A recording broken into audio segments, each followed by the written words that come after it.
সমালোচকদের সমালোচনায় পুষ্পার অবস্থান যে পর্যায়ে যাক না কেন, পারফেক্ট বিনোদন আর অ্যাকশন বলতে যা বোঝায় তার সব কিছুই ভরপুর এই ছবিতে। এ যেন ওয়াইল্ড ফায়ারই লেগে গেল সিনেমা পাড়ার বক্স অফিসে। মুক্তির প্রথম দিনই অনলাইনে প্রকাশ হওয়ার পরও আগ্রহের বিন্দুমাত্র ভাটা পড়েনি দর্শকদের। আপাতত পুষ্পারাজের জাদুর ছোঁয়ায় বুঁদ হয়ে আছে গোটা সিনেমা অঙ্গন। অগ্রিম বুকিং থেকে ছবি রিলিজ, বক্স অফিসে একের পর এক বাজিমাত। এক কথায় পুষ্পা 2 দ্য রুল ঝড়ে কাঁপছে গোটা ভারত।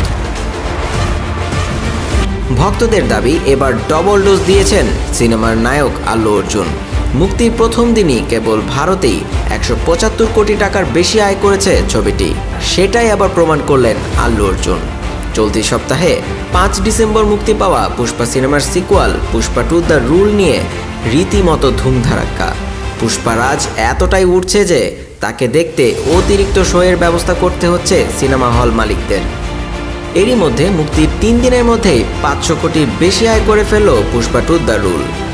সারা বিশ্বের ব্যবসার জোরেই আল্লু অর্জুন, রশ্মিকা মান্দানা ও ফাহাদ ফাসিলের ছবির এই সাফল্য। দ্রুততম ভারতীয় সিনেমা হিসেবে জায়গা করে নিল 500 কোটির ক্লাবেও। বলিউড মুভি রিভিউজ.com বলছে, মুক্তির দিন থেকে 8 ডিসেম্বর পর্যন্ত এই সিনেমাটির আয় দাঁড়িয়েছে 585 কোটি রুপি, যেখানে বিশ্বব্যাপী পুষ্পা 2 এর আয় এখন পর্যন্ত 750 কোটি রুপি। এছাড়াও একই দিনে দুটি ভাষায় 50 কোটি রুপির বেশি আয় করা প্রথম চলচ্চিত্র হয়ে উঠেছে পুষ্পা 2। মাত্র 4 দিনে দ্রুততম ভারতীয় সিনেমা হিসেবে প্রায় 600 কোটি রুপির আয়ের রেকর্ড গড়েছে সিনেমাটি। দেবাশিস কুমার, নিউজ বাংলা 24, ঢাকা।